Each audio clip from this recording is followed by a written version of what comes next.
And a huge thank you to all of our Patreons. Thank you to the Pit Fighters, the First Swords, and all of the Bright Stars, Truth and Courage. Hello, my name is Matthew Harffy, and I am the author of Dark Frontier, a historical western set in Oregon in 1890.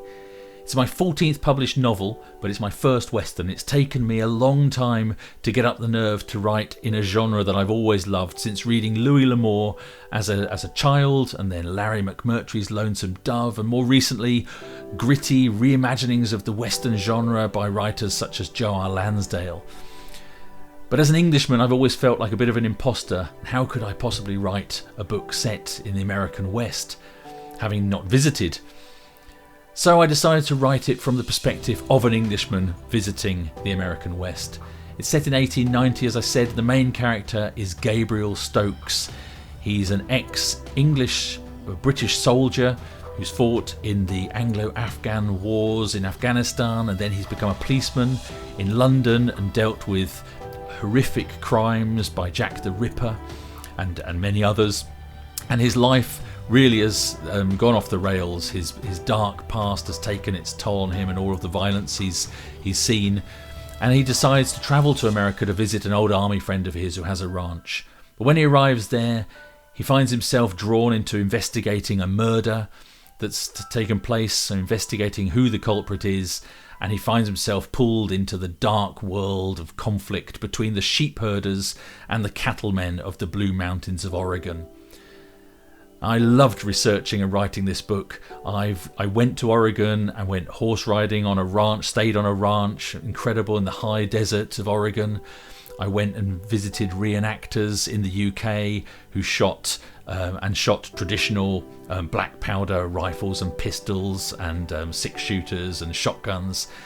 It's been a fantastic experience for me, and I've absolutely loved writing this book, and I hope you enjoy it too. It's perfect for anyone who likes historical fiction, action and adventure, crime, Victorian dramas, and of course westerns. So I hope you give it a try. Dark Frontier, it's out this year, 2024. Hope you love it like I enjoyed writing it.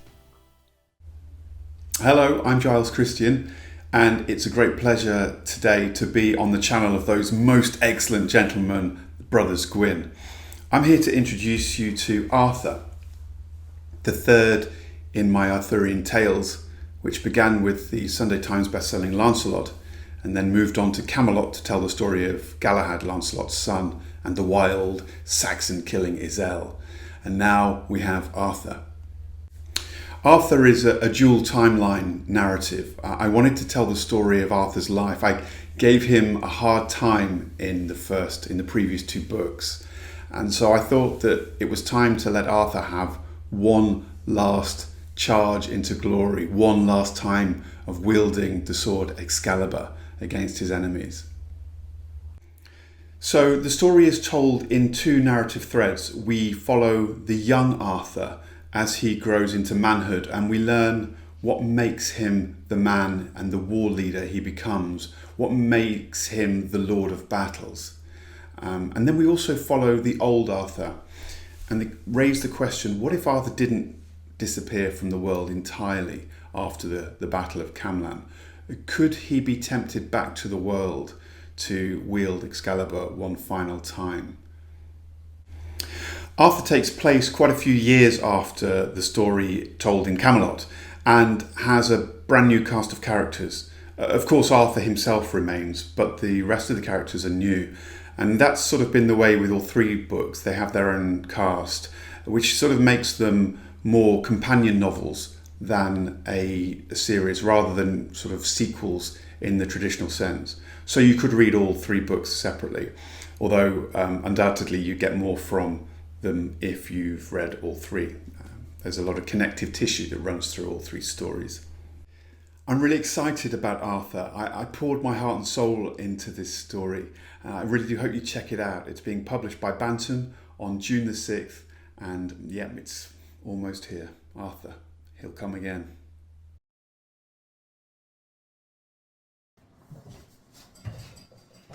Hello, Brothers Gwynne and everyone who watches their channel. I know that there's a rather large quantity of booze behind me. In my defence, it is not my house, but it's a poor idea to leave me alone with it.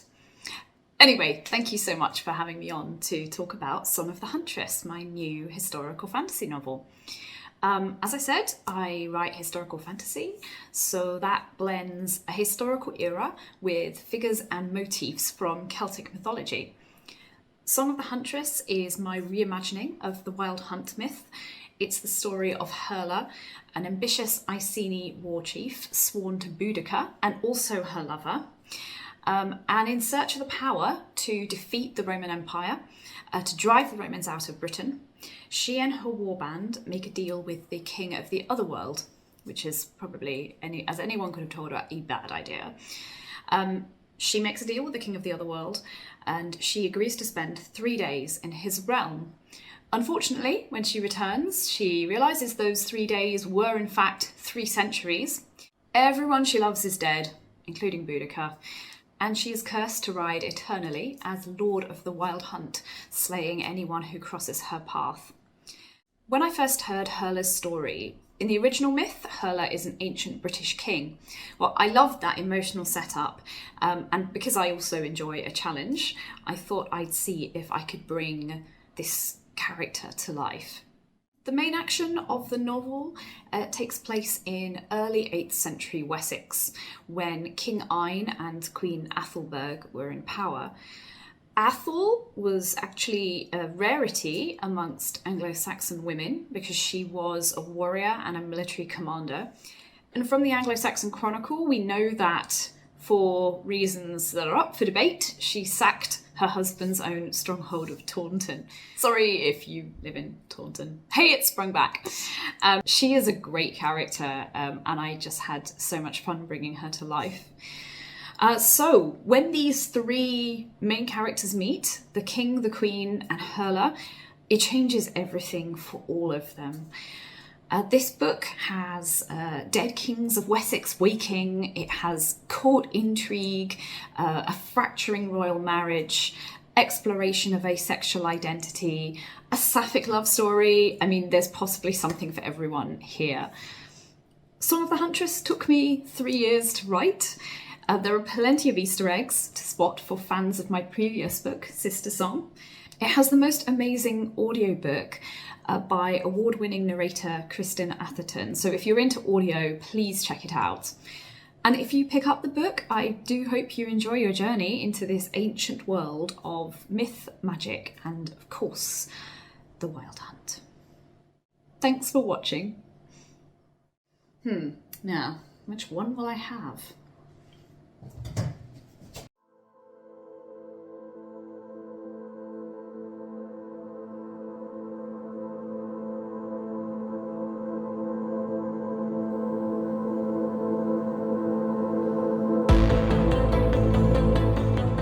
A blood feud between kingdoms has uprooted 2 half-brothers on opposite sides, then cast them through a world's end gate into exile, where a world choked by mist for 5 millennia waits on a prophecy. 2 princes gifted with shadow and light, fated to banish the blight and restore sunlight. But the mistrais' insidious malice binds the 2 brothers to relentless enmity, their cursed conflict dividing the contentious factions of mankind and driving the sworn purpose behind a sorcerer's fellowship against a dedicate order of enchantresses, fanning the flames of a wider disaster. Endowed with power of light and a born statesman's irresistible charisma, Lysair is pressured by his royal heritage to seek justice, even where none can be found. I would forfeit salvation before taking the chance of abandoning mankind to darkness. Master of Shadow, an initiate mage gifted with a bard's talent for music, Arathon wrestles his innate compassion through the brutal throes of ruin and violence. Show me a hero, and I will show you a man enslaved by his competence. A confrontation to shred the myth of history as written by the victor. A clash of ethics to challenge the deepest foundations of human morality. Bloody ideology forging the fanatical pitfalls of prejudice into blind faith, while humanity's fatal ignorance rips the fabric of the known world, and perils beyond reckoning threaten to fracture the harmonic balance of Aetheri's mysteries. In Song of the Mysteries, elder powers will rise. Ancient debts will come due, plunging mankind's right to inhabit the world into question. The forces of 3 ages and 2 eras collide, the 2 half-brothers caught at the crux, where wonders and horrors fray the steadfast thread of all continuity. No spirit will survive the crucible unchanged. Every contender who stands or falls impacts the long arc of destiny. Some gifts of friendship cannot be earned, no matter how hard we try to live up to. Each who reads must weigh the good and the evil. Let the wars of light and shadow spark thought and ignite your imagination.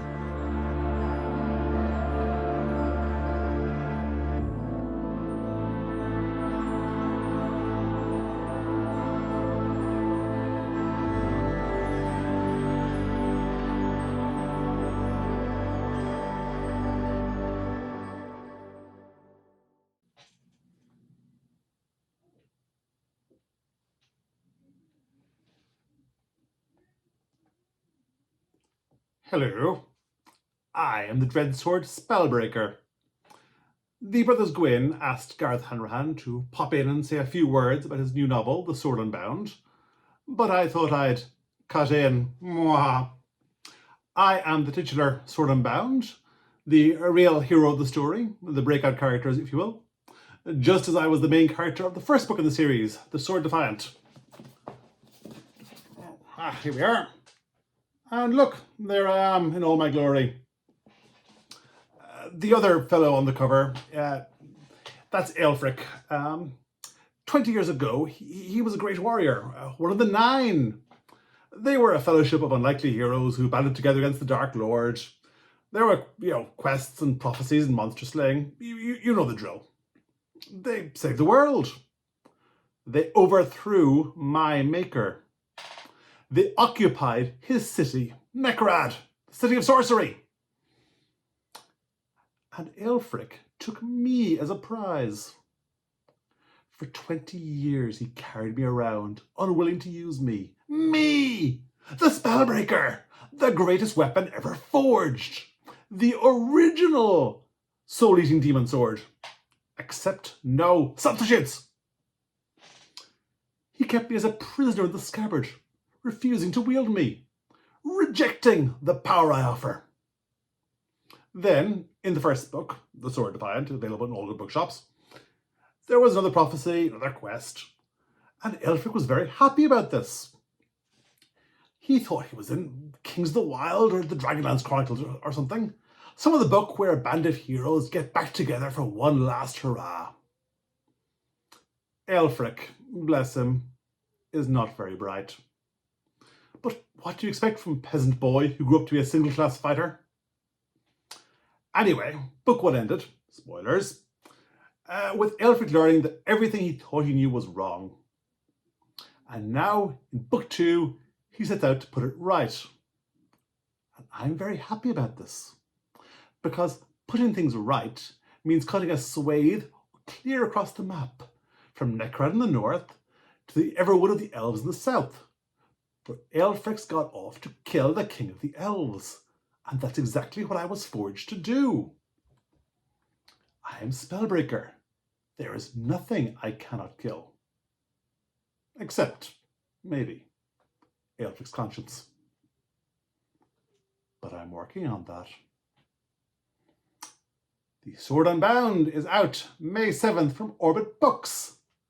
Buy it or I will stab you. Goodbye. Hey people, I am Manda Scott, and thank you to the Brothers Gwynne for inviting me onto your stream.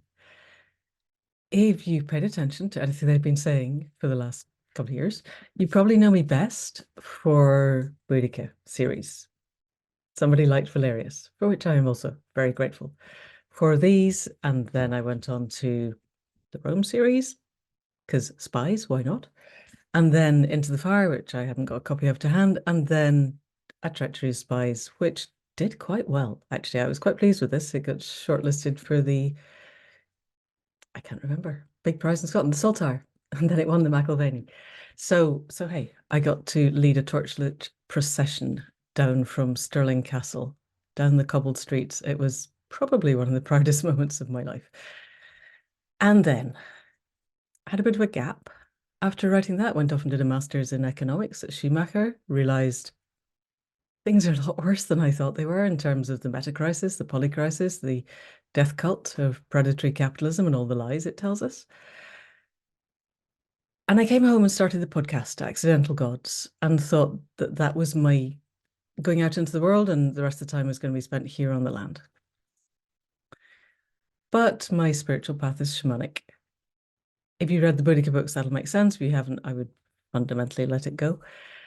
And June 21st, midsummer, summer solstice, 2021, I had some pretty clear instructions, which I have spoken about elsewhere in the net, so we're not going to go into them now. But the end result was you need to start writing, and you need to start writing forwards, because writing the past is not working for me. Anyway, it's not going to change anything. There was a time with the Boudica books when I thought that if we could see, here we go, who we had been, we could see who we could be. I still think we're at the dying days of the Roman Empire, and that if we let go of our Romanness and all of the value systems that came with it of see, want, take, extract, consume, destroy, we'd be in a much better place. However, writing the past isn't working. We wouldn't be where we are if it was. And so I realized that we needed to write forwards. And after that very long introduction, Any Human Power. This is an advanced reading copy. I don't actually have a hardback yet, but I will have one soon because this is out on the 30th of May. And this is a Throughtopia. So if dystopias are the endings we don't want, the very lazy, frankly, views of what happens when you marry the housemaid's tale with the road and we all end up being kebabbed over piles of burning tires by our bigger and nastier neighbors. Why do we need to see those? Partly, I think energetically, where we imagine is where we get to. And all the people who say, but if we showed how bad it was going to be, people would change. It's not working, guys. It never was going to. I wrote my master's thesis on the neurophysiology of language. Not going to happen. Never has, never will. If we were going to change, 1984 would have done it. We would not be where we are politically. So please don't do this. Utopias are all very lovely and fluffy and unicorns bouncing through the daisies, but you can never see how to get there. We had bad stuff, something miraculous happened, and lo, everybody thinks like I do, whoever I am, the author, and the world is a beautiful place. And instead, what became really obvious to me is that we need what we are calling with this is a Throughtopia. How do you get from exactly where we are to a place that we would all be proud to leave to the generations that come after us? I still believe this is possible. Everything that I do in my life is aimed towards making this happen. Accidental Gods membership, the podcast, teaching the dreaming, writing the books, running a small holding, everything else is aimed towards setting the conditions for us all being at that emergent edge where systemic change happens, emergence into a new system. N.D. Johar calls it the interbecoming edge of emergence. So that doesn't tell you much about the book. I am calling this a mytho-political thriller. So if you were into the Boudica books, there is a lot of dreaming in this, partly because it arose out of the dreaming, the same dreaming from which the Boudica books arose, and partly because I was given the idea sitting up the hill. And the opening scene, which is the one that I got, was of a woman lying in a bed, and initially you don't see where it is, and her grandson, 15 years old, is sitting at her side, and she says, when you come home, can we go and sit up the hill and watch the crows go to bed? Because that's what I had been doing. That's what he knows she would like to do. Actually, he wants to play World of I'll do that again. Actually, he wants to play World of Warcraft. But that's their secret. He's been in Scotland, she's been in Surrey. Nobody knows that they're playing together because why would you? However, what she says is, no, that's not going to happen. You know this. There is no coming home from here. I'm dying. We have talked about this. And in the ensuing conversation, he says, you are the only one that gets me. I do not want to be in a world with you not in it. And she realizes he's serious. And she says, on the spur of the moment, without really thinking it through, I don't know what happens next, but if you really need me and you call, I will do whatever I can to be there. And he and she, particularly she, and we feel the gods pause in their labors and look down and go, okay, that was a promise. You are held to that. And then she dies. So this is a book in which the lead character, the perspective of the entire book, dies at the end of the first chapter. And that really isn't a spoiler, people. It's pretty much on the back cover.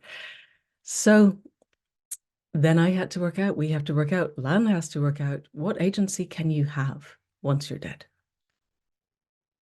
And particularly, she is taken by the crow that has been watching her through the window and is now keeping care of her in the between place between the lands of life and the lands of death.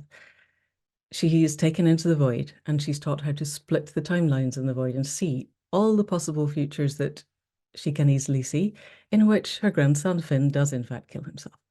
But the point of being in the void, the point of having this skill and the capacity and the agency to split the timelines, is that you may also have agency to create other futures.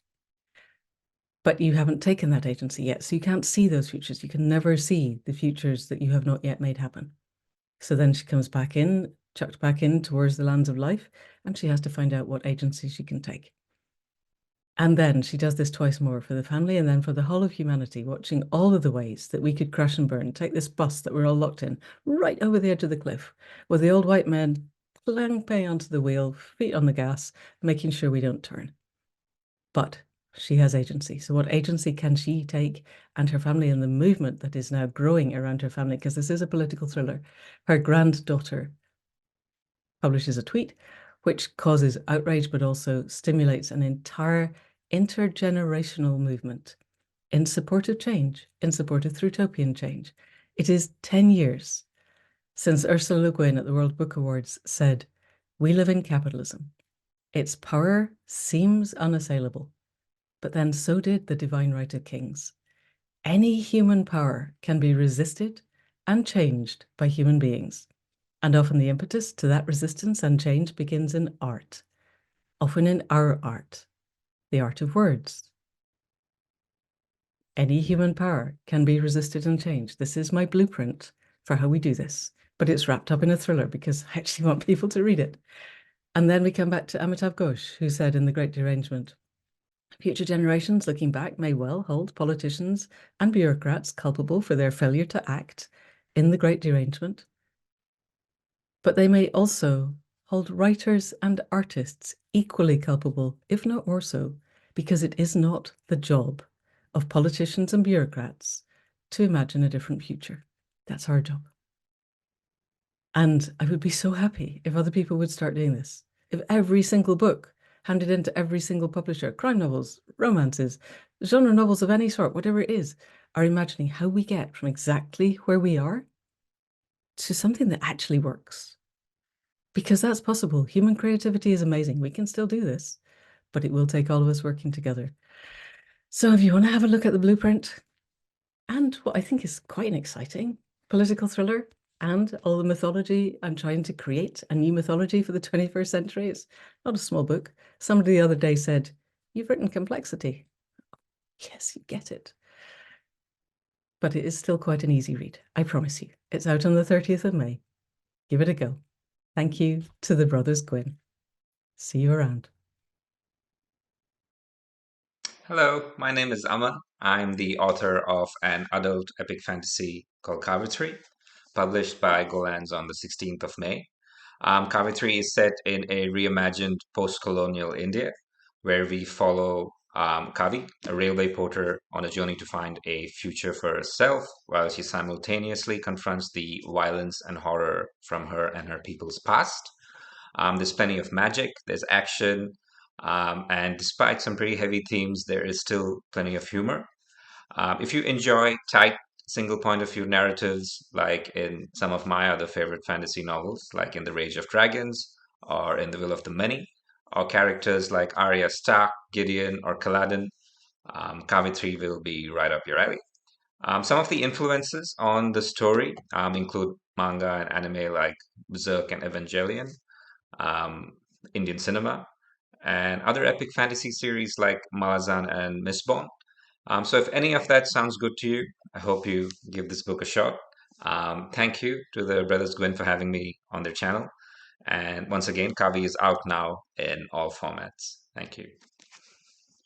Hello, everybody. My name is Adrian M. Gibson, author of Mushroom Blues, my debut novel, which came out this past March.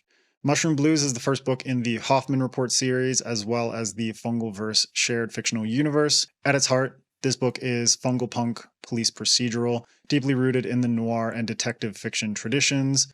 I pitch it as Blade Runner, True Detective, and District 9 meld with the weird worlds of Jeff Vandermeer, China Mieville, and Philip K. Dick. So if you're a fan of police procedurals, detective fiction, I got you covered there. But if you're also a big fan of weird fiction, there's so much weirdness in this book that I think you are going to love. Beyond that, this is really a story about her, Henrietta Hoffman. She is a homicide detective. She hates mushrooms, but she's been exiled to a city called Neokanoko, which is the capital of the fungal people, the Hopanese. They are a people who have symbiotically merged with mushrooms.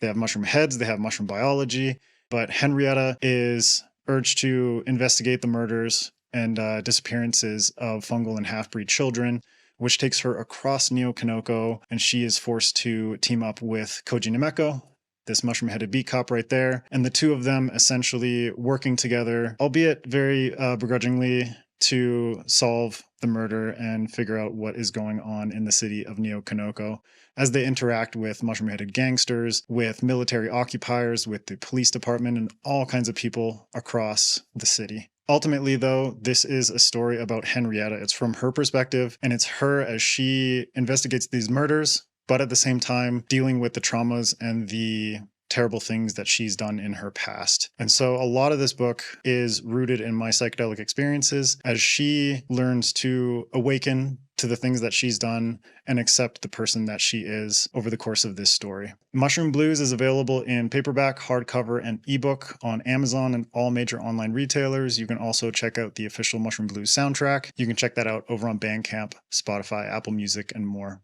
Thank you, and I hope you enjoy your adventure in the Fungalverse.